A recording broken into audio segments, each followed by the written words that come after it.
चंदन खंबे गड़े बारन में तोरण रहे बासन में। चंदन खंबे गड़े बारन में तोरण रहे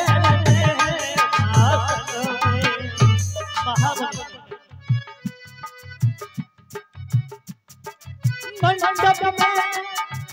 मंडप में मणिमल के खड़े जड़ाओ सदा में सुनाओ नाथ सदा में सुनाओ नाथ सदा में सुनाओ। मंडप में मणिमल के खड़े जड़ाओ सदा में सुनाओ नाथ सदा में सुनाओ।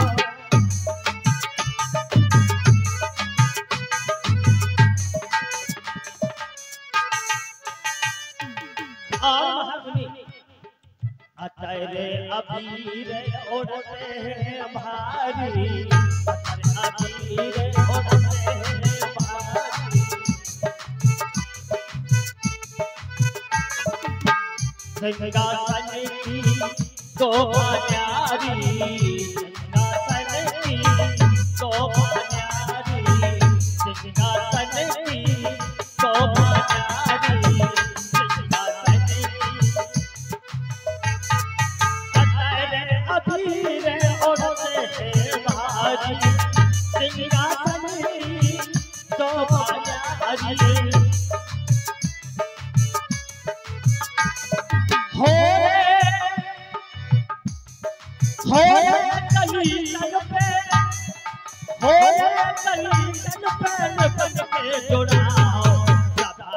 सुनाओ नाथ सदा में सुनाओ सदा में सुनाओ नाथ सदा में सुनाओ।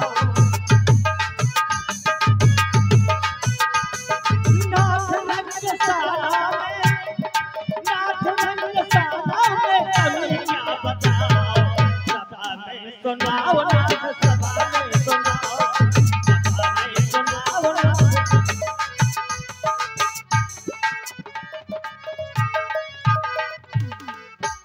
महामुनि मेरी इस मिथिला की रंगशाला का अवलोकन करिएगा। महामुनि महामुनि रंगशाला अवलोकन करिए तुम हो चतुर सुजान।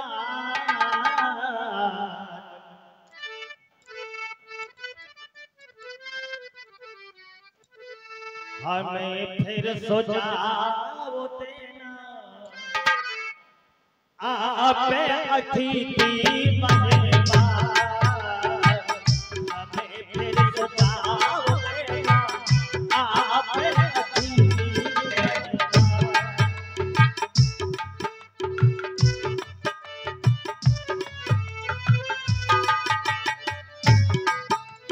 रंगशाला अवलोकन करिए रंगशाला अवलोकन करिए तुम हो चतुर सुजान।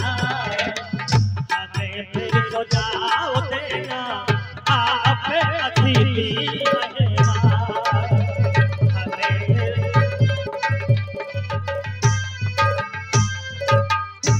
बस महामुनि मेरी इस मिथिला की रंगशाला का अवलोकन करिएगा।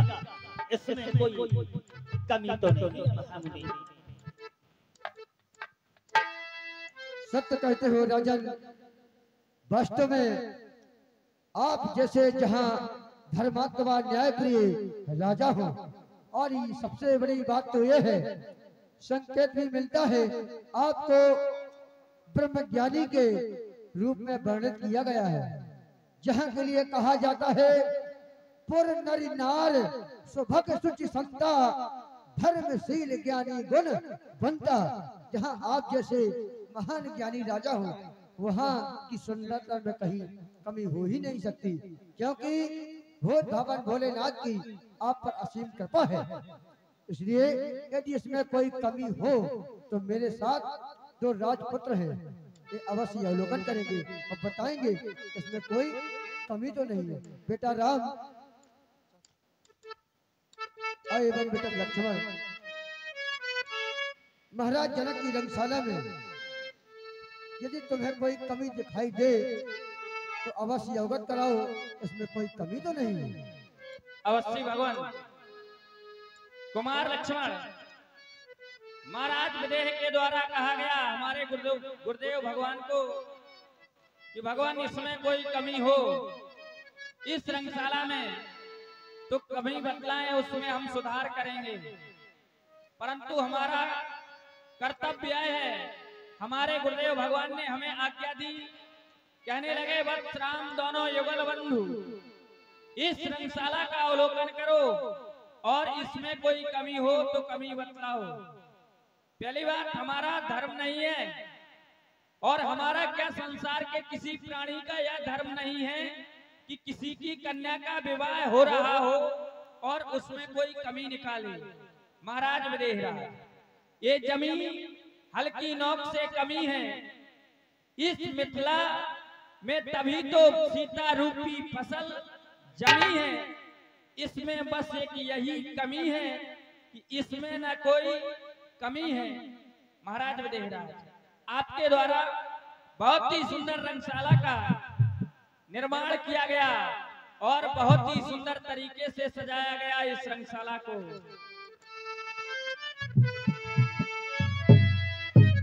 कुमार लक्ष्मण, जिस समय से हम अपने गुरुदेव महाराज के साथ आए उस समय से अयोध्या से लेकर यहाँ तक हमारे साथ 3 अक्षर की विशेषता चल रही है। वह कौन सी विशेषता? कुमार लक्ष्मण सुनिए। कौन सी भैया? और मिथिला ये प्यारी है, प्यारी है, प्यारी है, गौर से देखो भैया, और गौर से देखो भैया, ये जग से न्यारी है, मिथिला ये प्यारी है, प्यारी है, प्यारी है।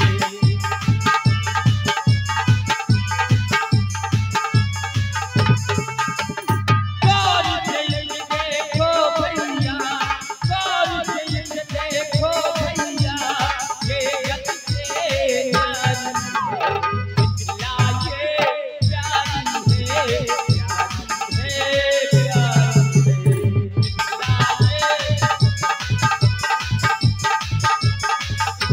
ये जग से न्यारी है, मिथिला ये प्यारी है, प्यारी है, गुरुदेव भगवान की रक्षा हेतु आए एक मिस्त्री का वध किया, उसका नाम 3 अक्षर का ताड़का, और एक निशाचर को बिन फर का बाण चलाकर सागर के उस पार फेंक दिया, उसका भी नाम 3 अक्षर का।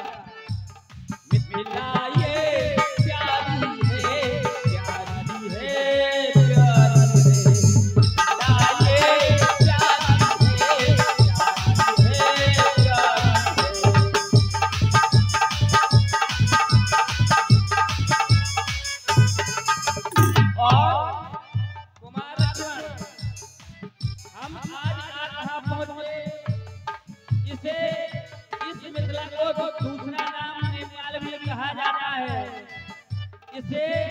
नेपाल देश भी कहा जाता है, और यहाँ के जो महाराज हैं उनका नाम 3 अक्षर का जनक, और जो यहाँ की राजमाता है उनका भी नाम 3 अक्षर का सुनैना, और जिनका स्वयंवर होने के लिए जा रहा है उनका नाम जानकी 3 अक्षर।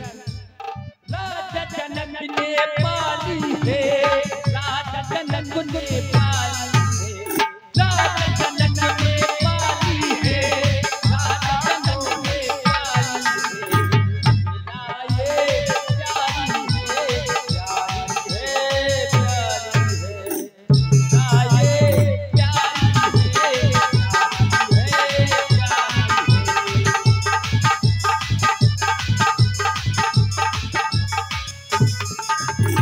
और जिसको इसमें लक्ष्य बनाया गया है इस स्वयंवर में, उसका भी नाम 3 अक्षर का धनुष, और धनुष को जिस जगह पर रखा गया उस जगह का नाम 3 अक्षर का।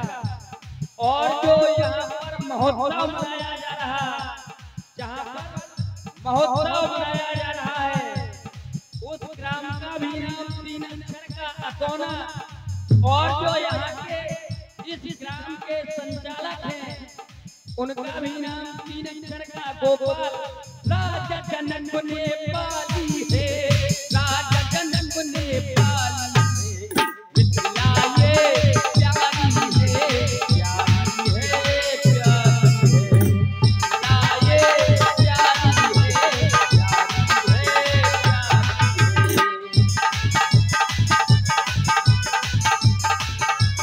प्यारी है। महाराज आज तक हमने ऐसी रंगशाला कभी नहीं देखी और न कभी ऐसे मंच के बारे में अपने पिताश्री के राज दरबार में सुना है। और दूसरी बात, जिस समय हमारी नजर इस सिंहासन की ओर पहुंची तो हम दोनों बंधु देख करके आश्चर्यचकित हो गए। महाराज, हम दोनों बंधु इस मंच के बारे में जानना चाहते हैं। यदि इस मंच का वर्णन करते करते हम दोनों बंधुओं से कुछ कटु शब्द निकल जाएं, तो आप हमें अपना पुत्र समझ करके क्षमा कर देना, क्योंकि हम आपके पुत्रों के समान हैं। महाराज, और मैं अनजाना,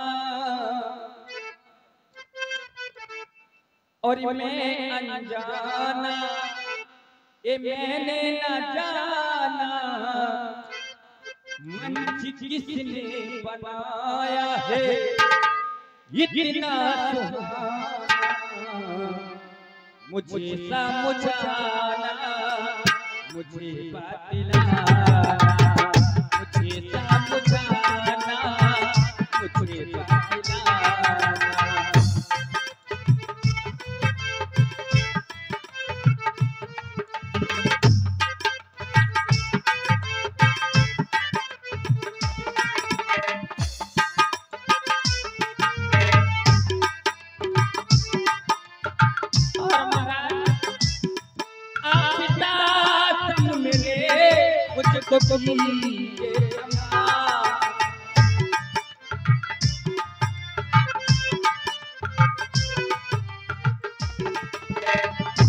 हम दोनों भाई अपने आपके पुत्रों के समान हैं। आप हमें अपना पुत्र ही समझें। आप पिता तुम मेरे मुझको कीजिए क्षमा।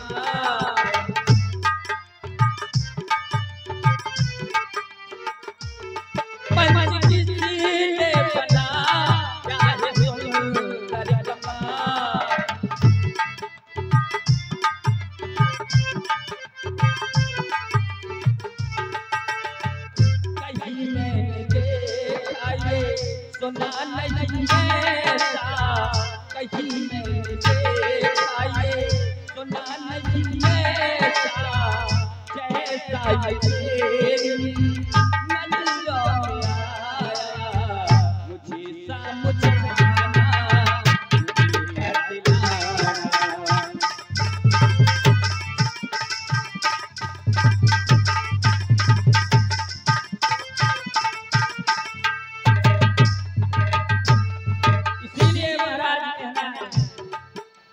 कितना सुंदर, कितना प्यारा, कितना सुंदर, कितना प्यारा ना मैंने देखा, ना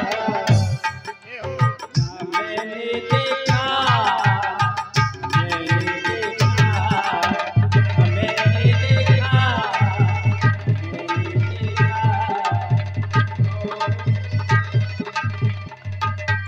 और इस समय हमारी नजर इस मंच की ओर जाती है तो ऐसा लगता है जैसे तारा राव को तारकर इस मंच में लगा दिया गया हो और सूर्य के प्रकाश से प्रकाशित किया गया हो। चंद्रमा सूर्य का राव के लगी,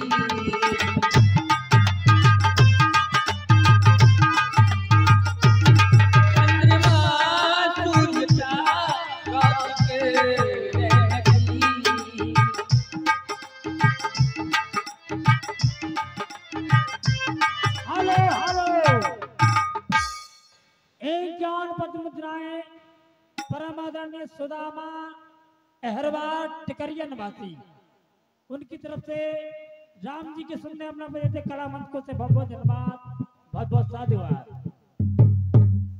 चंद्रमा सूर्य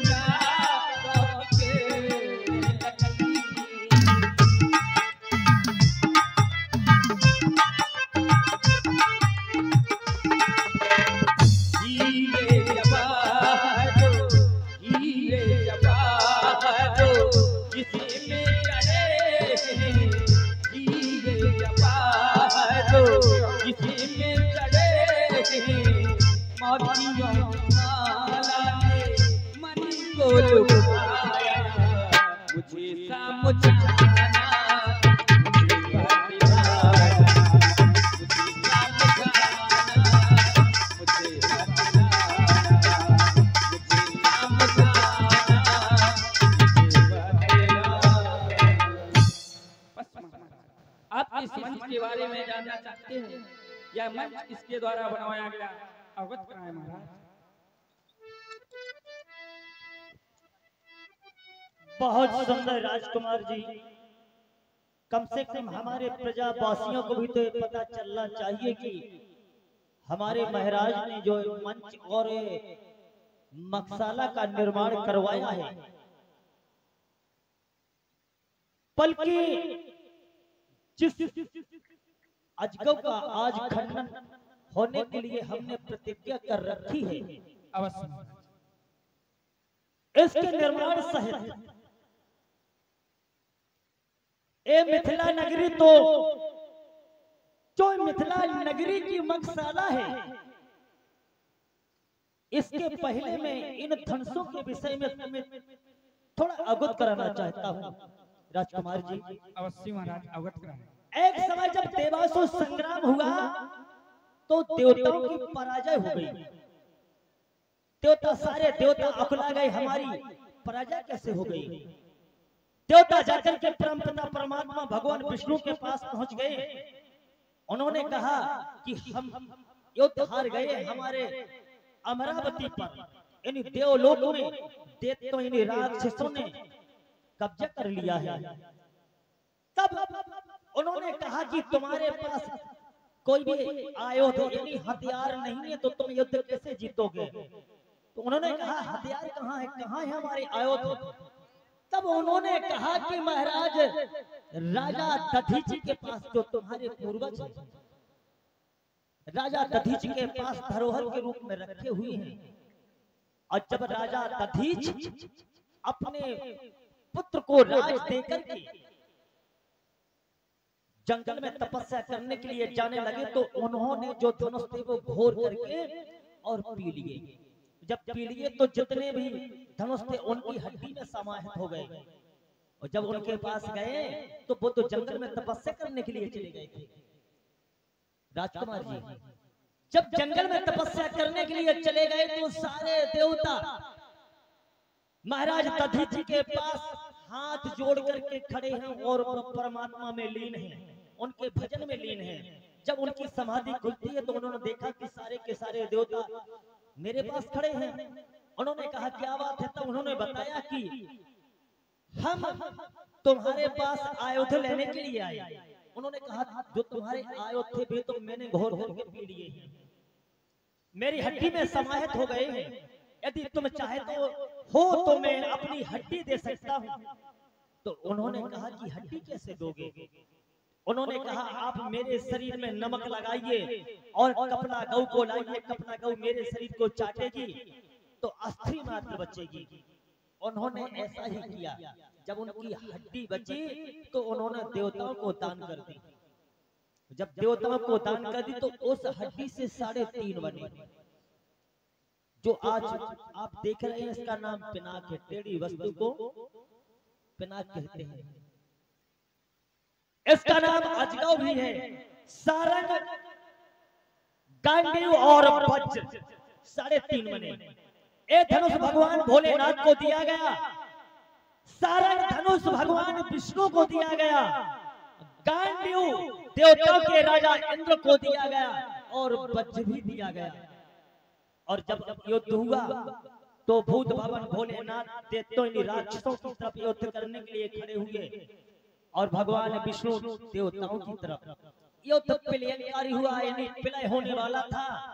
तो उन्होंने संधि की, उन्होंने कहा कि हम एक पिता की संतान है, माताएं हमारी अलग हैं, और जब हम आप इस संसार में नहीं रहेंगे तो बताइए युद्ध कौन करेगा।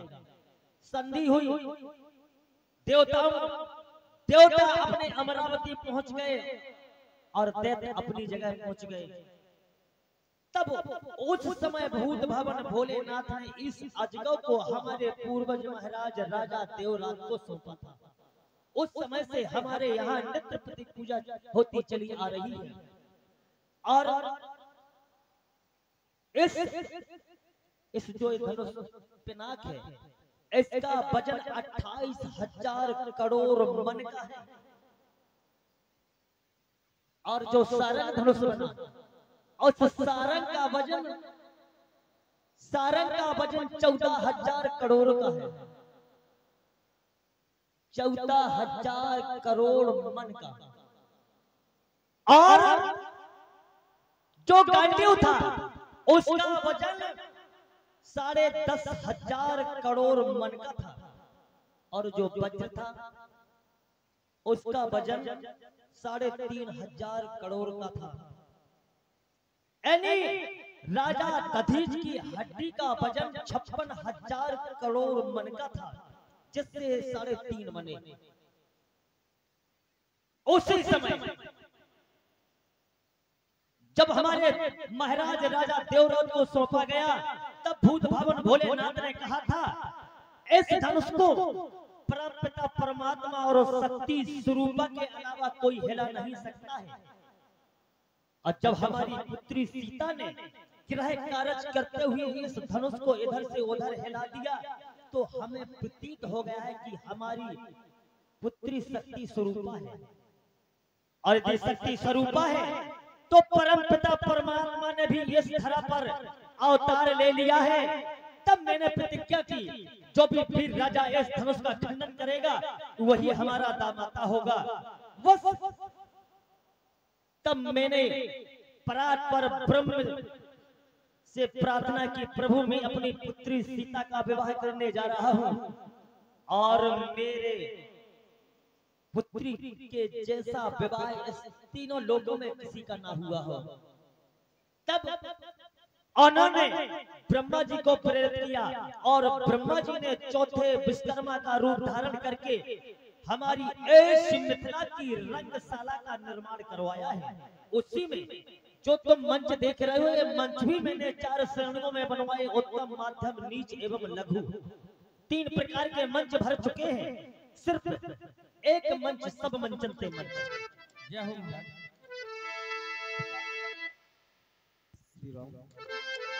सभी मंचन के मंची के सुनता बिसदी बिसल मुनि समेत 2 बंधुत है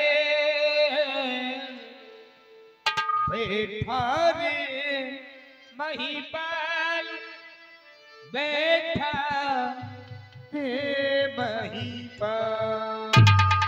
महामुनि कहो राजन। सिर्फ एक ही मंच खाली बचा है जो सबसे उच्च कोटि का है। आप दोनों सुकुमार बालकों के साथ इस पर आसीन हो जाइए। क्यों नहीं राजन, तुम्हारी भावना का आदर है, तुम्हारा सुंदर संकेत है राजन, अवश्य। मेरे राम जी से तुम दिल को लगाना, मेरे राम जी से दिल को लगाना, वरना पड़ेगा तुम्हें आंसू बहाना। मेरे राम जी से दिल को लगाना।